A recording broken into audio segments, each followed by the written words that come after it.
Bismillah ar-Rahman ar-Rahim, wassalatu wassalamu ala ashraf al-mursalin. Comme on vous a promis, donc on va commencer, la chaîne Top Maths Dua va commencer à donner en même temps les deux leçons, c'est-à-dire la limite et continuité, puis la dérivabilité, exercice et problème. Donc on va commencer par un problème qui est complet. Donc voilà l'énoncé du problème. La fonction qu'on va étudier bien sûr est représentée graphiquement.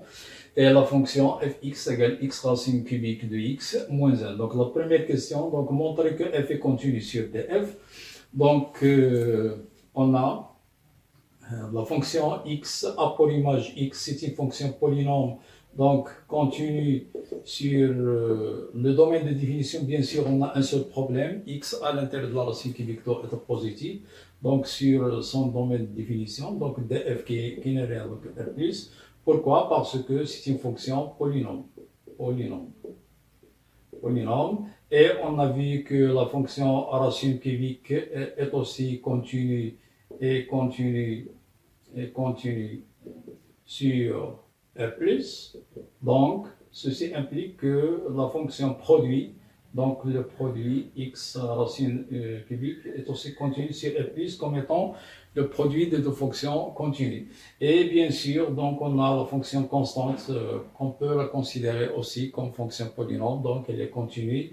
Et la fonction constante moins 1, elle est continue sur R+, comme étant fonction polynôme aussi. Polynôme.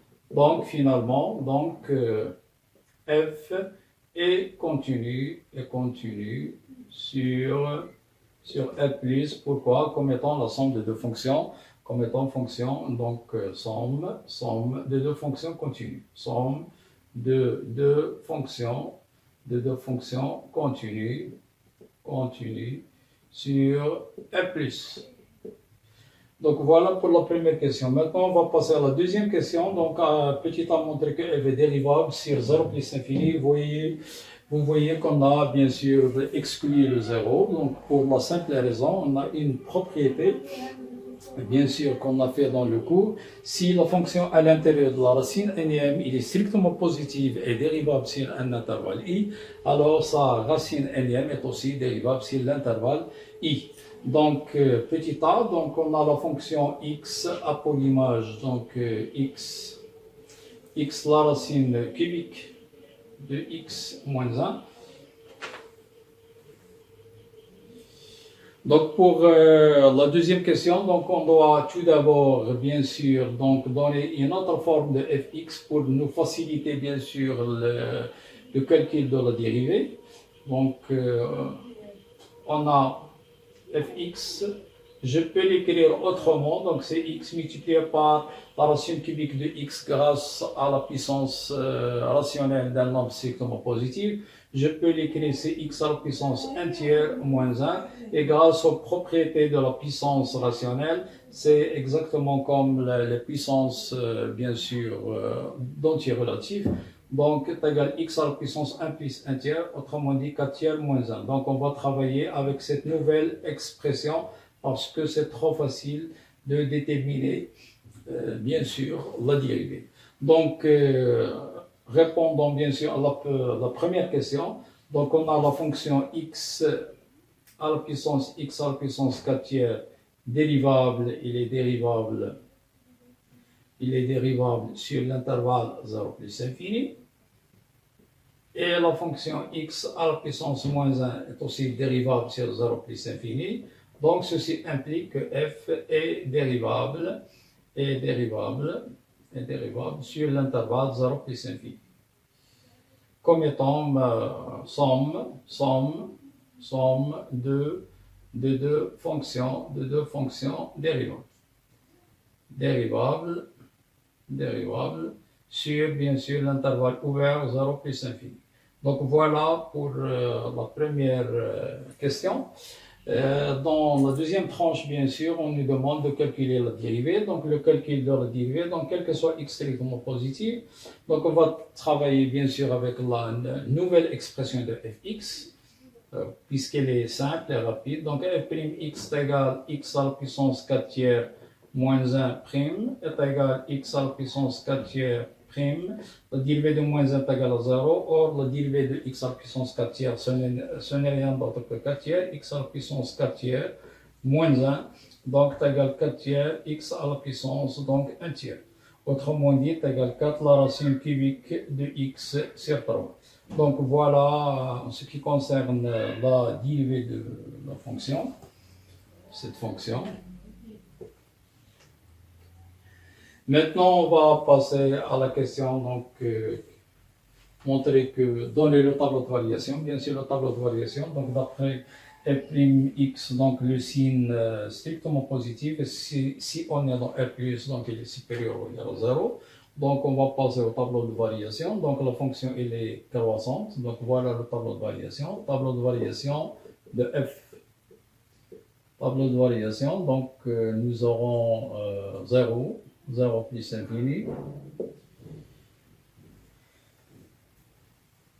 Bien sûr, il nous reste, donc avant le tableau de variation, donc nous devons étudier la dérivabilité au point 0 à droite.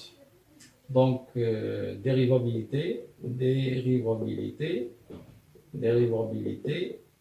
f en 0 à droite. Alors, donc, pour cela, donc, nous devons calculer la limite de fx moins f0 sur x moins 0 lorsque x tend vers 0 plus. Donc, c'est la même chose, travailler avec la première expression ou bien la deuxième, donc c'est la même chose. Travaillons par exemple donc avec la première expression, donc c'est x racine cubique de x moins 1, moins l'image de 0, bien sûr qui n'est rien d'autre que moins 1, avec le moins c'est plus 1, donc le tout c'est x, lorsque x tend vers 0 plus, donc on va simplifier, et simplifier par x, il nous reste la limite de la racine cubique de x, lorsque x tend vers 0 plus, bien sûr est égal à 0, donc il appartient à 1, donc f est dérivable, donc f est dérivable en 0, bien sûr, à droite. Et on a le nombre dérivé et on a f' droite en 0, ce n'est rien d'autre que 0. Donc, on va donner en même temps l'interprétation géométrique, puisqu'on a besoin dans la dernière question pour la construction graphique. Donc, interprétation géométrique. Donc, CF admet une demi-tangente,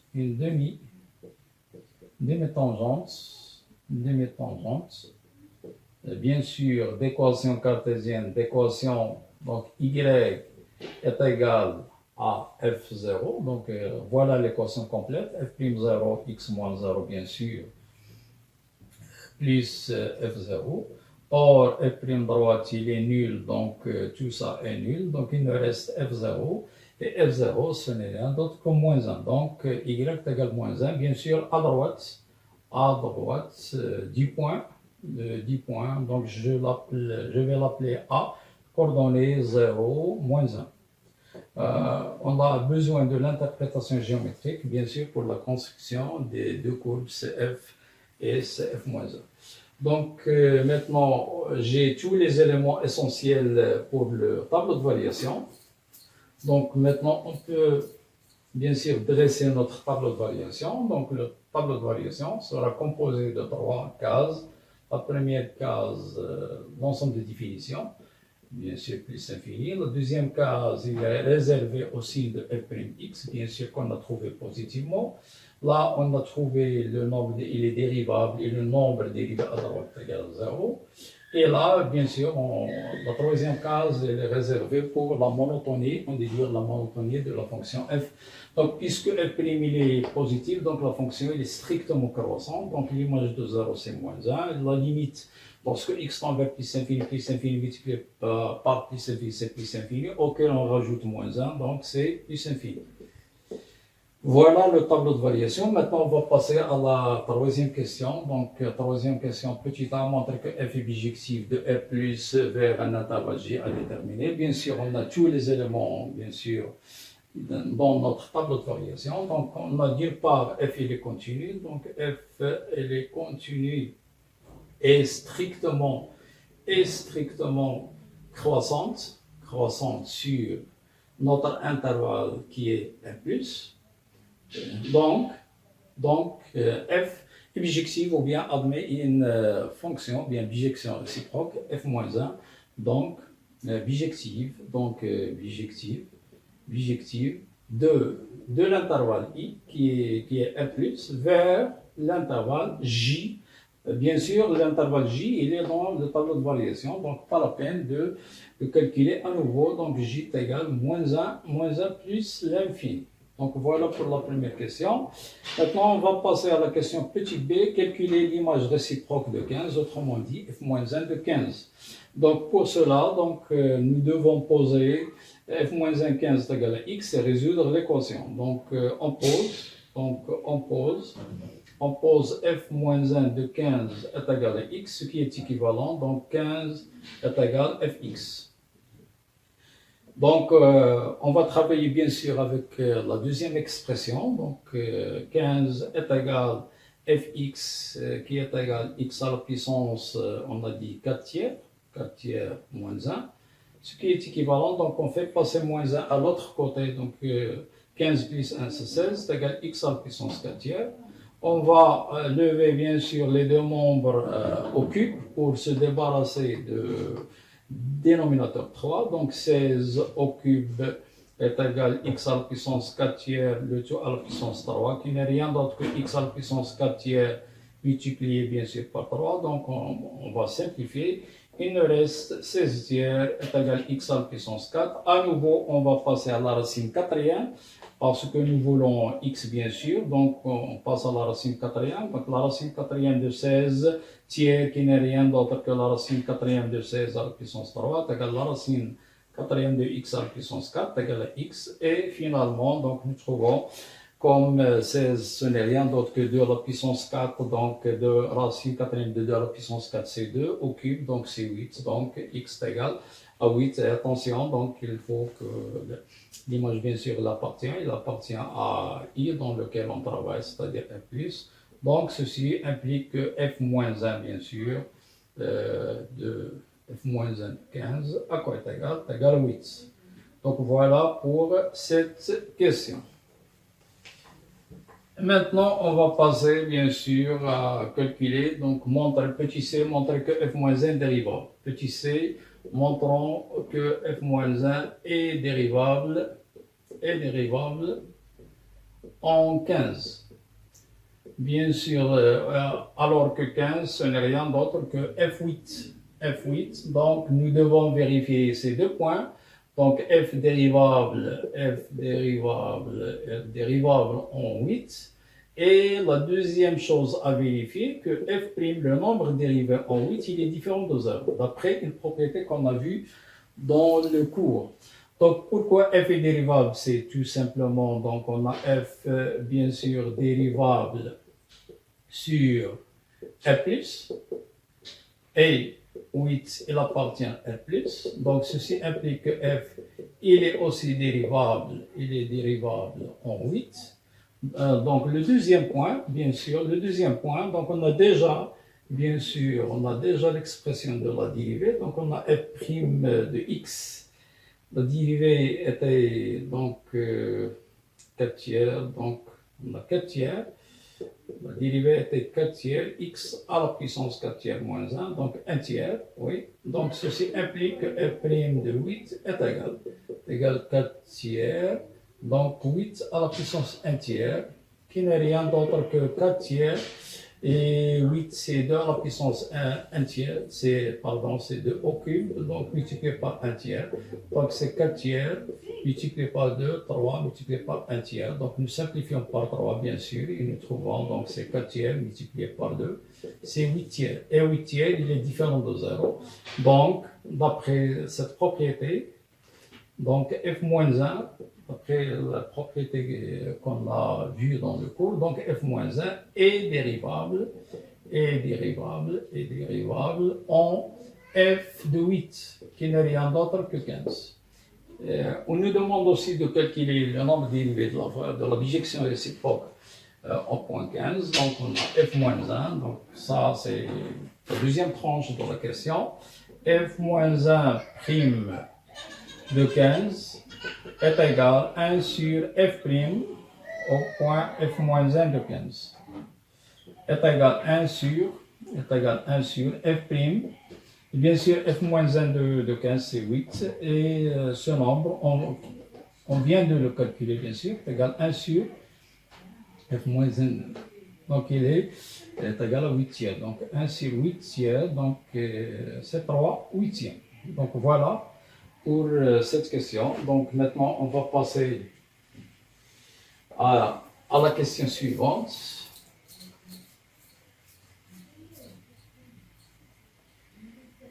Donc, petit d, calculer le calcul, c'est-à-dire on va déterminer la bijection réciproque, donc petit d, donc soit x, bien sûr, appartient à l'intervalle j, qui n'est rien d'autre que moins 1 plus l'infini.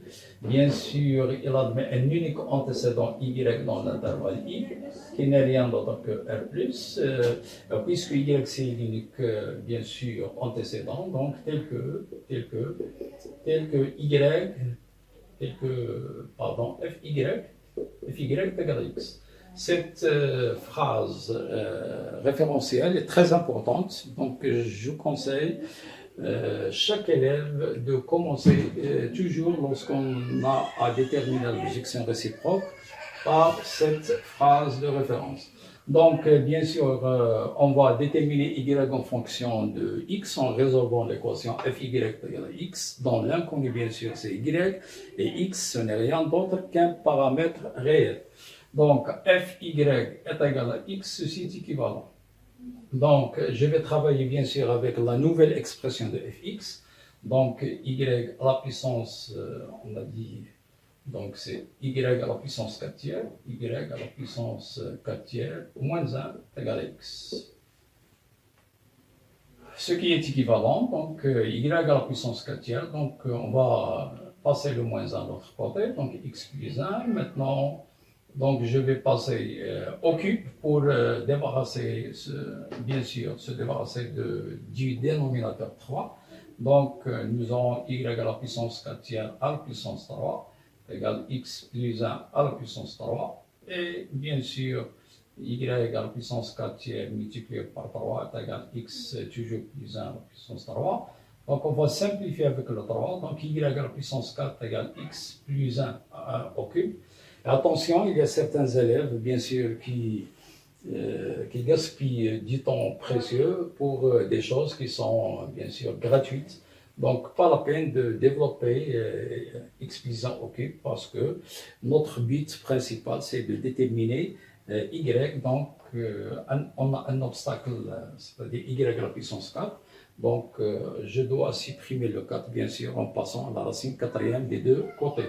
Donc, la racine quatrième, donc quatrième, y à la puissance 4 égale la racine quatrième de x plus 1 au cube. Or, ceci est équivalent d'après les propriétés de la racine énième. Donc, y, qui n'est rien d'autre que f moins 1 de x, est égal à la racine quatrième, bien sûr, de x plus 1 au cube. Donc, voilà le résultat final de la fonction réciproque. Et on nous propose aussi de vérifier à nouveau, bien de calculer à nouveau f moins 1, 15. Donc, nous, on a déjà calculé f moins 1, 15 en utilisant une autre méthode. Bien sûr, maintenant, on a à notre disposition la bijection réciproque. Donc, c'est facile de calculer f moins 1 de 15. Il suffit de remplacer. Donc, on remplace x par 15. Donc, c'est la racine quatrième. Bien sûr, de 15 plus 1, donc c'est 16 tiers. Donc, c'est la racine quatrième de 16 au cube, qui n'est rien d'autre que 2 au cube égale à 8. Donc, voilà la deuxième méthode pour calculer, bien sûr, l'image réciproque f moins 1 de 15. Donc, il nous reste, bien sûr, maintenant les branches infinies, c'est-à-dire la quatrième question. Les branches infinies, donc, on a une seule branche à déterminer. Donc, on va calculer la limite de fx, c'est x. Donc, les branches infinies. Les branches infinies, bien sûr, de la courbe CF. Donc, pour cela, donc, nous devons calculer limite fx sur x lorsque x tend vers plus infini. Je vais travailler avec l'expression, la première expression, donc, égale limite de x, la racine cubique de x sur x, moins 1 sur x. Au voisinage de plus infini, on simplifie par x, là, ça tend vers 0, un nombre réel sur plus infini. Il ne reste limite de la racine cubique de x au voisinage de plus infini, qui n'est rien d'autre que plus infini. Donc, l'interprétation géométrique, la courbe CF admet une branche parabolique de direction, bien sûr, l'axe des ordonnées, au voisinage de plus infini.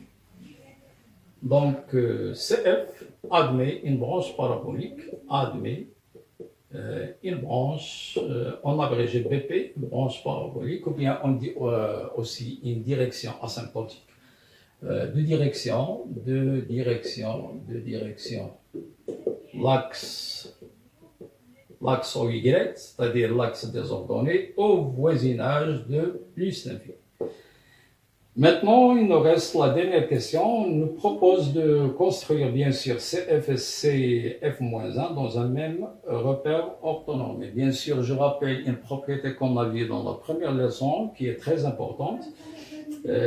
Toujours CF et CF-1 sont symétriques par rapport à la première bisectrice, c'est-à-dire la droite d'équation cartésienne, y est égal à x. Donc, c'est ce qu'on va bien sûr appliquer dans cette question après avoir tracé bien sûr la courbe principale CF.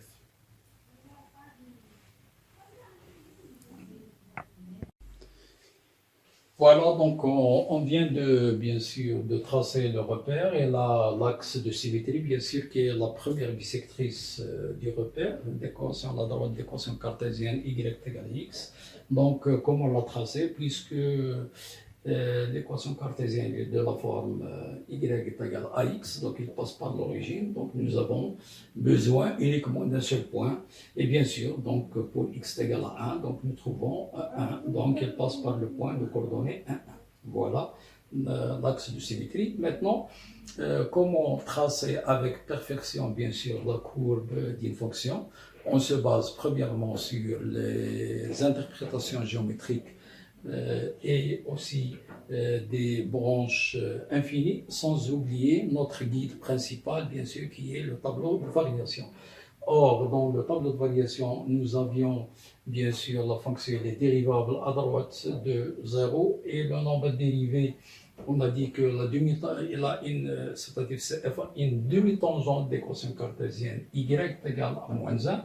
Y est égal à une constante, comme on a vu en tronc commun, bien sûr, il est toujours parallèle à l'axe des abscisses. Donc, mais on se contente de tracer un petit segment. Et puisque la courbe est au-dessus, donc on va faire comme ceci. Bien sûr, la courbe va couper l'axe des abscisses en 1, puisque l'image de 1 est égale à 0. Et on a une branche parabolique, bien sûr, elle est croissante, c'est-à-dire on monte, et en passant par le point 1, on a une branche parabolique de direction Y. Qu'est-ce que ça veut dire une branche parabolique? Autrement dit, c'est comme si on veut tracer un arc, et sa concavité, bien sûr, il est dirigé vers l'axe des ordonnées. Donc voilà, donc la courbe, elle passe par 1, bien sûr. C'est comme si on veut tracer un arc et sa concavité est dirigée vers l'axe, bien sûr, des ordonnées Y. Donc ça, c'est la courbe CF. Maintenant, on nous demande de tracer, bien sûr, la courbe de sa bijection réciproque. Donc on a des techniques qui sont spéciaux, bien sûr. Donc tout ce qui est horizontal, son symétrique devient vertical. Et le point aussi, donc le symétrique du point A de coordonnées, bien sûr, donc 0, moins 1, son symétrique sera A' de coordonnées. Donc on inverse le rôle, donc c'est moins 1, 0, autrement dit, sera là, ce point. Et la demi-tangente horizontale, donc son symétrique devient vertical. Donc on obtient comme ceci, voilà. La courbe CF passe par 1, donc le point CF-1 va passer par le point de coordonnées 0, 1, autrement dit par ce point. Et ce point qui est à la fois, qui appartient à l'intersection de la courbe et l'axe Y de symétrie Y égale X, sera un point invariant. Autrement dit, même l'objection réciproque doit passer par ce point. Donc nous aurons donc comme ceci. Et puisque CF admet une branche parabolique de direction Y, donc CF-1, elle aussi aura une branche parabolique mais de direction OX.